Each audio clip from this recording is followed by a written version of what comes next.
Hi, welcome back to my channel. Welcome back to Sue's Corner. On today's topic, we will be paying tribute to a very special person in my life. June 18th will be a year that you left us, and I have not processed last year June 18 yet, so let's be patient with me today. And I think like my best friend said to me, are you sure about this? Have you processed enough? Is this gonna in turn be triggering for you? To be honest, I don't know. It may be when I watch about this channel, this video, it may be triggering. But you know what I know, I have to speak on it. It could not be the anniversary of her death and I not celebrate her life on my platform. And yeah, you know what, I'm gonna talk about it. So Gillian Royes Gibbs, she's right here, she's always here with me. Gillian Royes Gibbs, I met her probably back in 2011, 2012, thereabout. She was the supervisor, as we call it, sister on our unit, charge nurse sister on our unit, and she is a person who, once you meet her, you have to love her. I don't know, there's just something about her.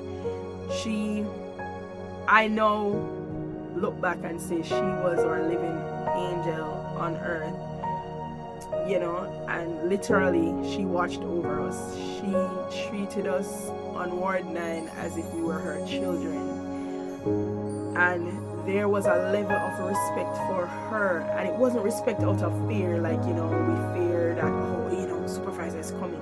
It was never that. We weren't scared of her, but we had so much respect for her. We would literally pull up our socks if we were doing anything that was untoward, And I can remember, I always said, the nurse that I am today, it is solely because of this lady. She took us literally in on that unit. She taught us. She was a mother to us. She was a sister to us. She was a counselor to us. She is the most selfless person I know to date. I mean, this lady will be in severe pain, and she will say, "Hey, what's going on with you? Come on, let's talk about you." And you're like, "Sister, but you're sick. What's going on?" And she took on so much, and again, I don't know how she did it. It wasn't just me going to the office. We were all going to that office, like, for love, for reassurance, for even if we were to make a decision, and even if that decision meant leaving the University of the West Indies, she was someone you could talk to. And best believe, she is the most honest person I know. Frank, blunt, to the point, but honest. And her bluntness, or her, how to the point she was never with malice. It was always with love. Never judgment when you go to her.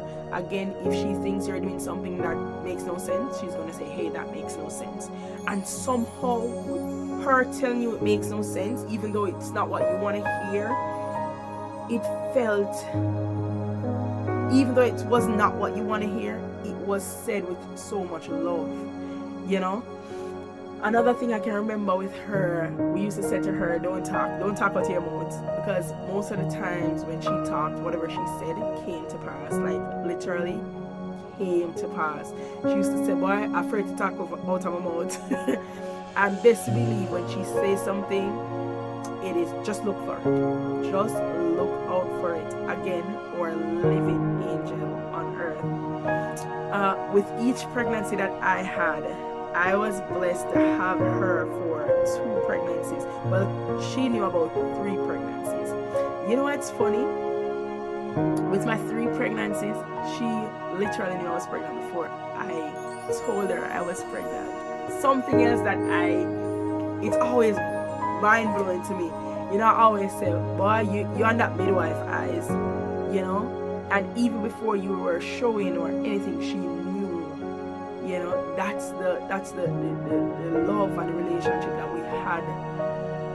Each baby that was born on that unit, you know, from her nurses were her babies, and she wasn't afraid to tell you, they're mine. They're mine. She called for every birthday, your birthday and your kid's birthday, anniversaries. She was so involved with your family, you know. It wasn't just about the job for her. It wasn't just about, I can safely say she was one of the persons at that hospital that made you feel that you weren't just a number. You were a person. If there were times that something was coming up with your family and you wouldn't make it to work, she was great about telling you how to use your days, you know, to prevent being absent, prevent being late. The most awesome, again, human being I know. When I migrated, again, you know, I think for most of us who migrated, I think it was a sad moment for her. And again, Sister Gibbs wasn't the person with the most emotion.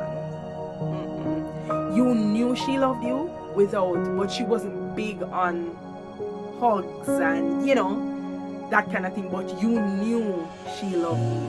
She wasn't a person to say, I love you. But again, though she may not have said it out of her mouth, her behavior, how she treated you, you know that there was love beyond everything that was there for you. When I was about, you know, when I decided to migrate and I went and I spoke to her, you know, I think for each of us who went to her, you could see the sadness, but also you could see the joy that, yes, you know, I understand what you girls are trying to, you know, what you guys are trying to do, and I would be, you know, what kind of person would I be to stop you guys from realizing, you know, dreams are home. And she always made you know there was always a home back there for you if you decide to come back home. When I migrated back in 2019, you know, it's funny, like you're saying, all right, you migrate, the relationship is going to probably dwindle. Trust me, she gave it no space and no chance to dwindle down. We picked up right where we left off. She called almost every day. The birthdays never stop. The anniversaries never stop. The check-in never stopped. Again, how she found the time, because remember, I wasn't the only one who had migrated at the time, and she found the time. I remember talking to her and she's like, all right, I call Tucker, you know. All right, I call Harris, you know, you know, like it's almost like she had a list with us and she ticked off as she goes, you know. Amazing lady, man, at that. Oh Lord, I'm telling you, I am so grateful, beyond grateful, to have even, you know, walked in the same spaces with this lady. I remember I had COVID back in probably 2020 or something like that. And I remember Sister Gibbs calling every single morning. I'm doing my rounds now. What is going on? Because everyone in my house had it, including my babies. And she called every day, every single morning.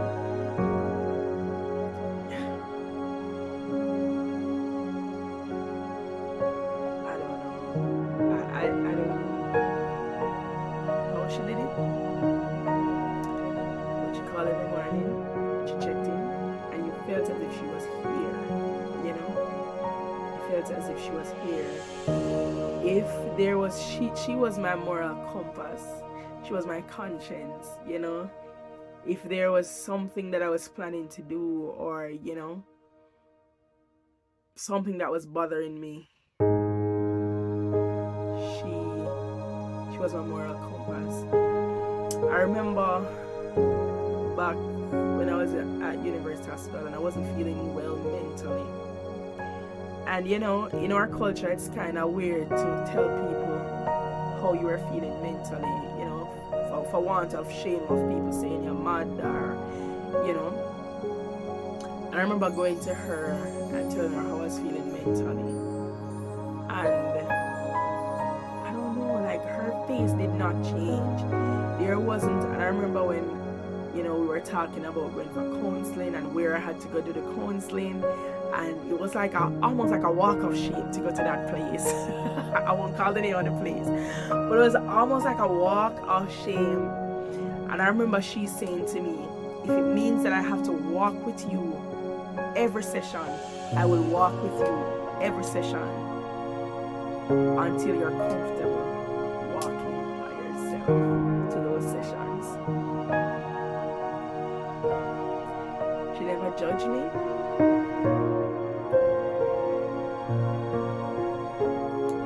Yeah. She never judged me. She was always there. And until even moving here, she still called, are you taking your meds? How are you feeling today? You know? Are you still in counseling? You know, just general checkups. Let's fast forward to sister going in the hospital. I remember sister I think I called her because another thing, when she was my company to work evenings, because I'm on night shift. So while I was driving to work, which was like 25 minutes at that time, sister would be on the phone with me for that 25 minutes, talking to me, keeping me company while I was going to work. And that was right up until June, you know, May, June. And I remember one day I called her. I don't remember the day specifically, probably around the 6th. I don't remember the day specifically. And it's probably my WhatsApp, but you know, I'm videoing the phone, so you know. And I called and she said, let me call you back. No, like, she texted and said text instead. And I said, oh, I'm just driving out. I was just calling, you know, for one of our chats on my way to work. And she said, I'll call you later, or something like that. And I remember her messaging me to say, I think she was in the emergency room or something like that. And, you know, I said, oh, lie, what's wrong? And she said, shortness of breath, you know, she started to explain what was wrong. And I said, all right, cool, you know what, keep me posted. You have to keep me posted.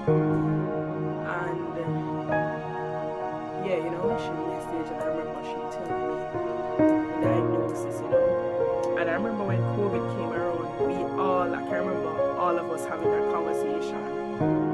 We never wanted her to get COVID, especially because we knew she had underlying issues. And I remember days of saying, hey, take some vacation, take some leave, you know. It was just things like that for her to stay home. And, you know, I had all the faith and the hope that, you know, yes, she missed it. Because when she caught COVID, it was the ending of COVID, basically.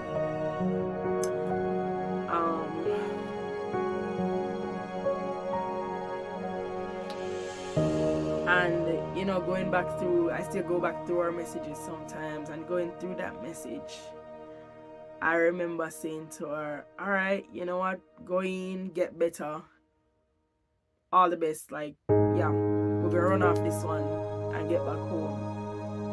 And she said, yeah, you know, fine. And had I known that that was the start of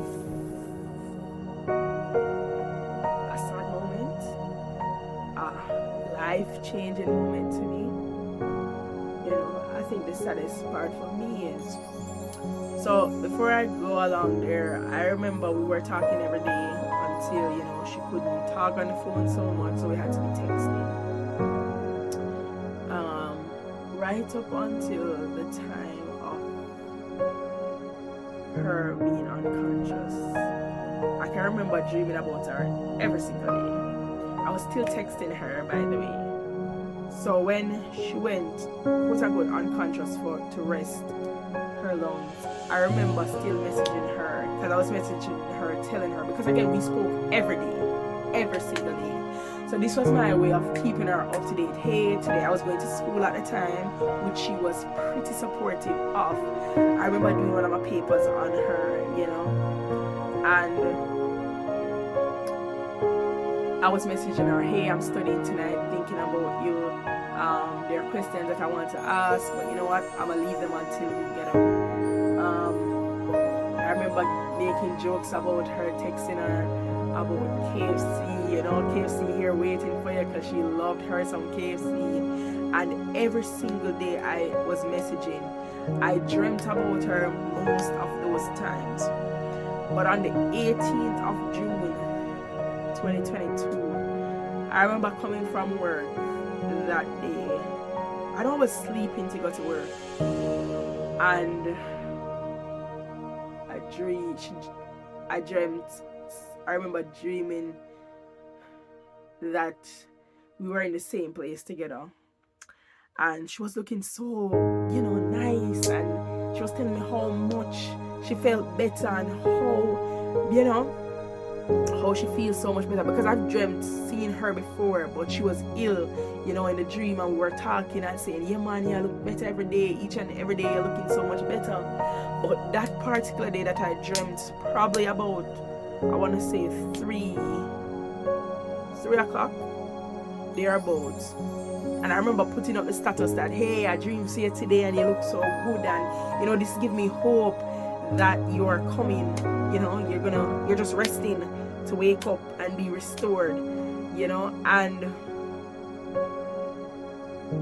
that particular day again, when I woke up from that dream, I remember telling my husband, and my husband was saying, hey, you know, Jamaican people think that's not a good dream. And I remember getting so upset with him, like I was mad as hell with him, like, because how dare you say this, you know, Jamaican people think that when you see sick people and they look healthy, they're going closer to their death. And I was like, yeah, you know, I'm gonna follow them old folks tale anyways, whatever.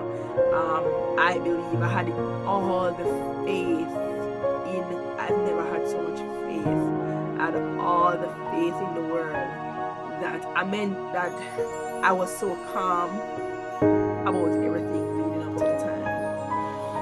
And you know what, I get up as usual, get my clothes on, happy that I saw her in the dream, by the way, because it was so real.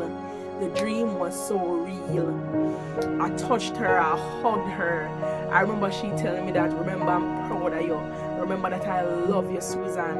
And I remember I said to her, why are you walking away from me like you're leaving? And she would not answer that question though when I said to her, why are you walking away like you're leaving me? And she just said, remember, I love you. And I said, yeah, sister, I love you too, you know, because I remember, you know, sister had changed so much after her mom's death, and she had become so much more emotional. I don't know if anyone else experienced this. She became so much more emotional. We were coming off phone saying I love you. We were literally ending conversation with love yous and miss you and, you know, those kind of things, which I know how much you love me again, but we never really express it. I would probably express to her because that's how I am, but she's never a person to express like I love you. Or, and that after her mom's death, I remember she telling me that, hey, you have to tell people how you feel, you have to be close to the people that you love and just let them know.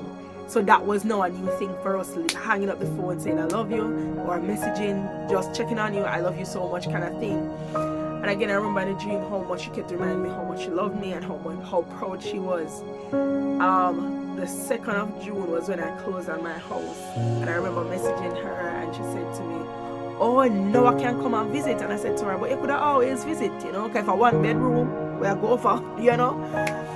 And that's the love that I had for this lady and still have for this lady. And I remember June 18th, probably around sometime after 5, I got a call. And I'm telling you, when I got that call, my legs could not hold me up. My brain went blank because, again, I have not processed this. And it's been a year. I know I have a year to process. And I remember feeling as if everything left my body and it became limp.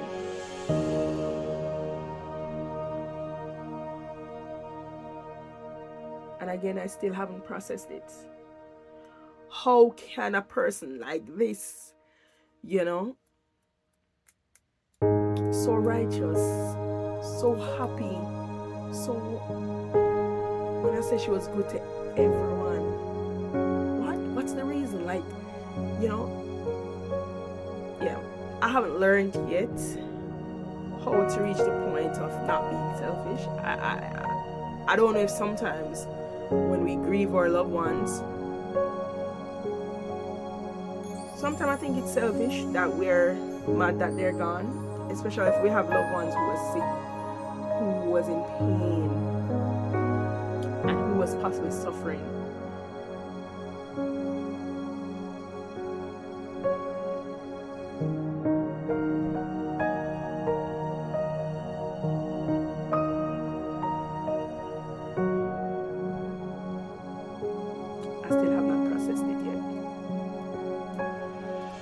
I still have not processed it yet. But you know what? What I know for sure is that I love her so much. I will not stop loving her. And I'm confident that she's still watching over me. She's still looking out for me. I miss mostly our daily conversations, daily calls, the daily checking. I miss my moral compass. I try to live in the memories now. I try to remember the speech that she would have given. I try to, whenever I'm making decisions, it's almost like I'm saying, what would Sister Gibbs do in this situation? I know one day I will process it. I know one day somehow this may become easier, but it's been a year and it's not yet. It's not yet. I want to say a special big up to her kids, her sisters, and you know, just her family at large. How they're making it through, I have no understanding.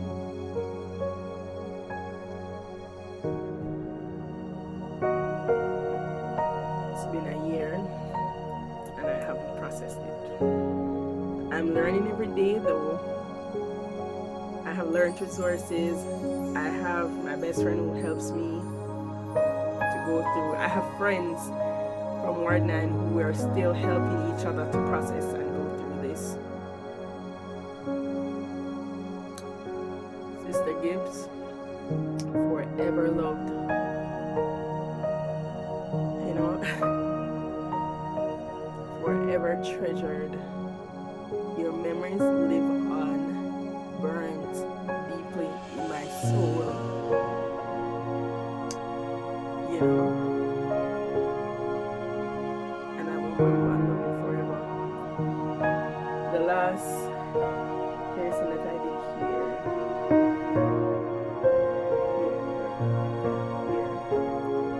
One's for her, and one is for my grandma.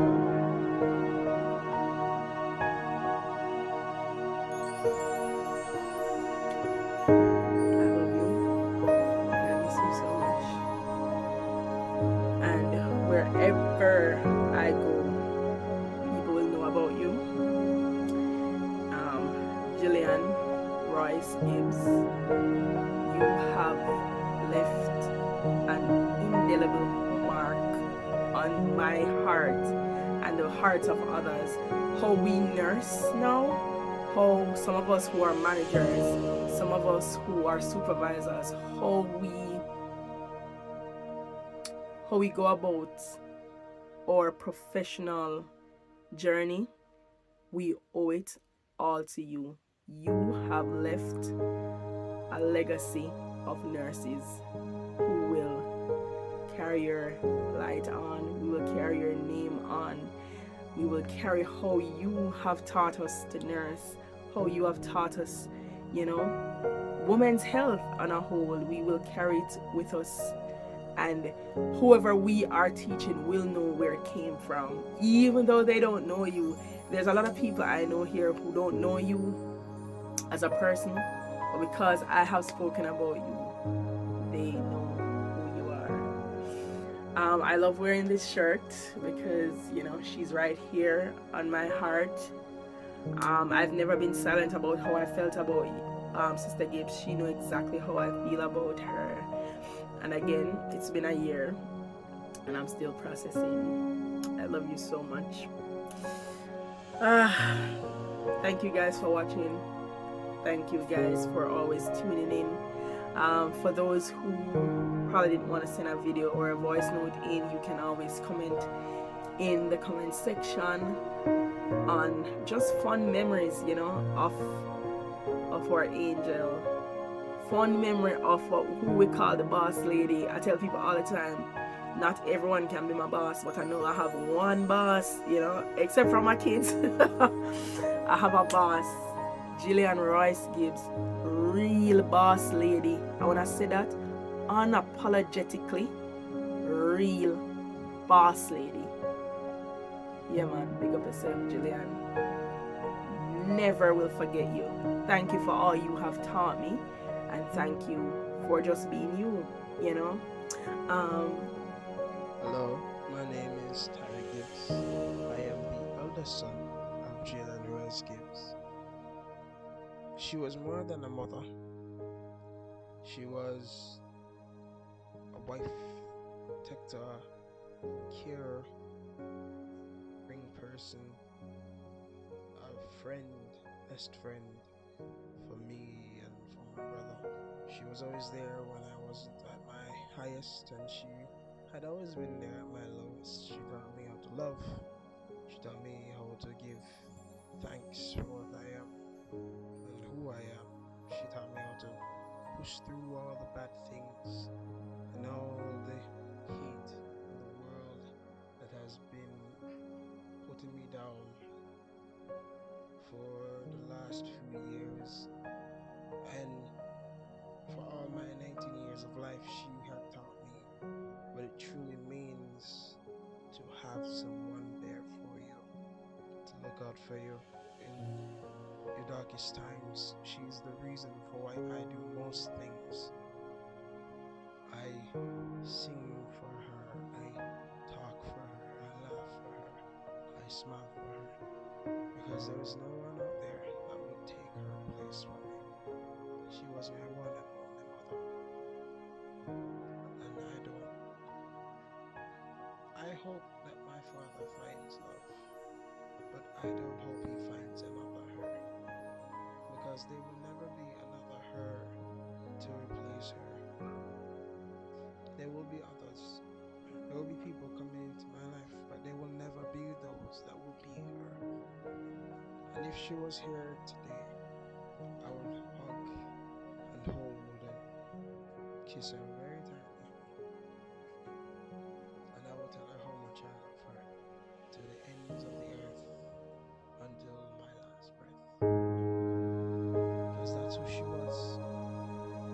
She was that and everything else and more to me. And there will be no one else out there. No one to take that place. Gillian Royes Gibbs is never the name I say when I'm referring to her. I only write it or type it when I'm supposed to make reference to my nursing supervisor. Sister is what I call her. Sister is what I believe most of us call her. And I think I can speak for the vast majority of Ward 9 staff, both past and present, when I say that she showed us such motherly love.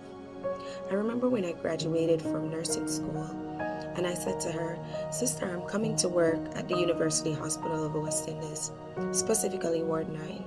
And she just smiled. I told her that she was so inspiring when I was a nursing student, so much so for me to want to work with her once I became a registered nurse. She was so motivational, so nurturing, so compassionate, and I reminded her every time I got a chance, and I'm glad I did, because I didn't imagine that she wouldn't be here today. In June of last year, when she passed away, I was deeply saddened, but on my birthday, I think it hits a little bit deeper, because Sister would be one of the first persons to message me or call me on my birthday. And anyone knows me knows that I'm usually hyped up and overjoyed on my birthday, and I treat it like a national holiday. But when I looked at my phone and I didn't see any messages or missed calls from her, it's almost like a golf ball developed in my throat, and I felt like I wanted to cry, because she never misses a birthday. She always calls me for my son's birthday or my birthday and says, "Melissa, I can't wait to see pictures. I can't wait to see the videos with all the birthday excitement." And we would just laugh. It's always so much laughter around her. I will miss her deeply, and her memories will live on, and I will cherish them in my heart forever. Sister, love.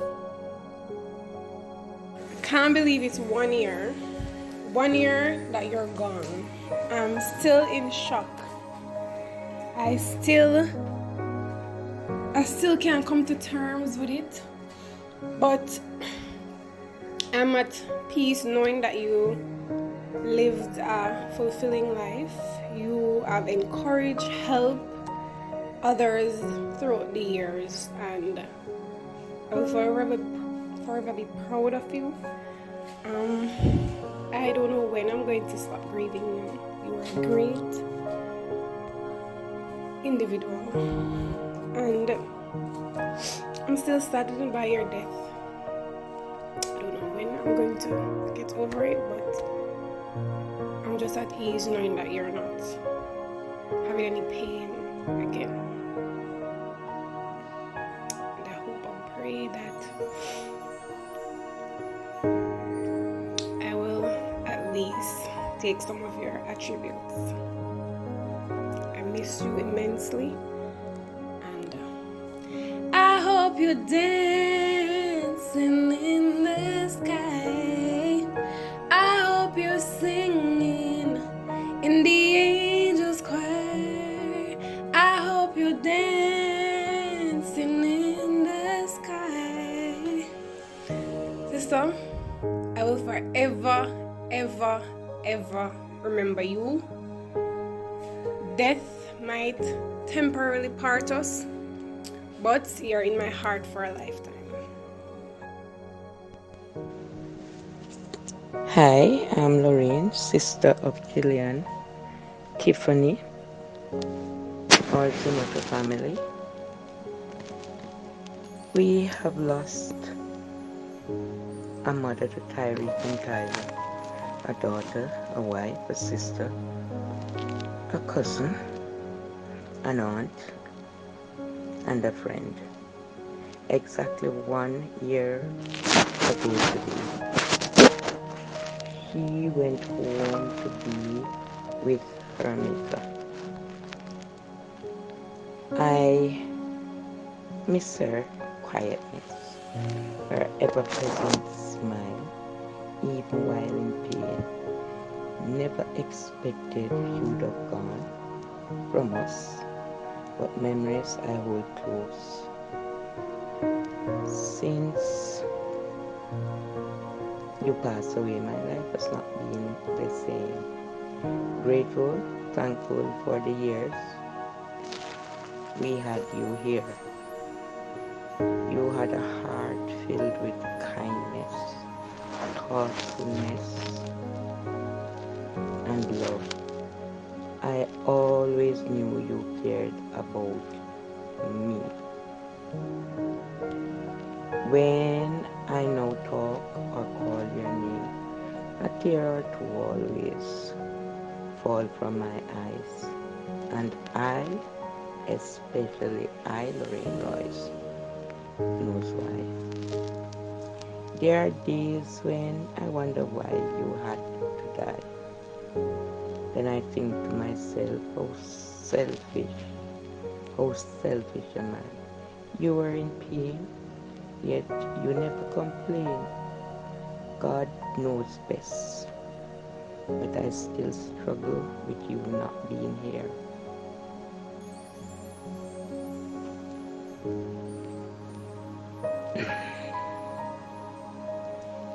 Sleep, my beloved sister, take your rest. Heavens being rejoicing as they usher in another angel who is Gillian Royes Gibbs. Sleep on, my beloved sister. Love you in life, still loving you in death. Your memories I hold so close to my chest. You wouldn't understand how much. Never ever expected you would have gone, but the memories I hold close. And when I say I hold them close, I hold them close. There are so many things that we talked about. There are so many things that you planned for that summer for us to do, for you and your boys and your nephew Vijay to do, and they never materialized. We miss you as a family. We do miss you. I know Jessica miss you, I know Junior miss you, not to mention Dada, who misses you a whole lot. And we just don't miss Gillian. Tiffany Sonu for what you could give us, but her very presence make you feel comforted, because she was the calm in the storm. No matter what was waiting, she was always calm. You knew she was present. You might not hear her speak, but you knew, you felt her presence.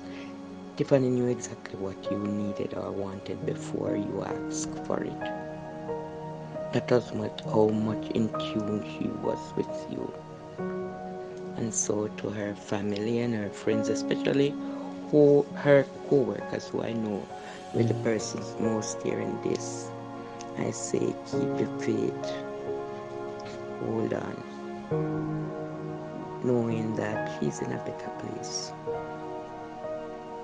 She's free from the pain and the suffering that she went through quietly, with dignity and resilience. And I know, and you all know, that she loved you, her co-workers especially. She was one of those persons who was happy for the success of others. I can remember the last midwifery exams. She said to me, Laura, make we put the TV on Zoom, we're going to watch graduation. And you, when you and members were called, Tiffany sat in that settee and her face lighted up and she was just clapping away. And I was like, boy, you can't pay for people and I know you ain't accelerate. Exam, I didn't know you think it easy. That was Tiffany. And so, I know you all miss her. I pray that God grant you all the strength to go through this.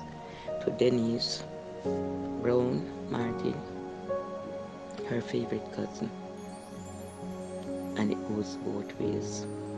Girl, hold on to the faith. Hold on. I know you miss your cuz. And to all the others I say, keep the faith. Hold her memories. Remember her in good and in bad times. And I think the good will far outweigh the bad.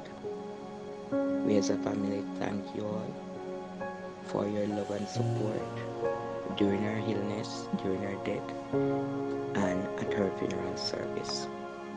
Thank you all.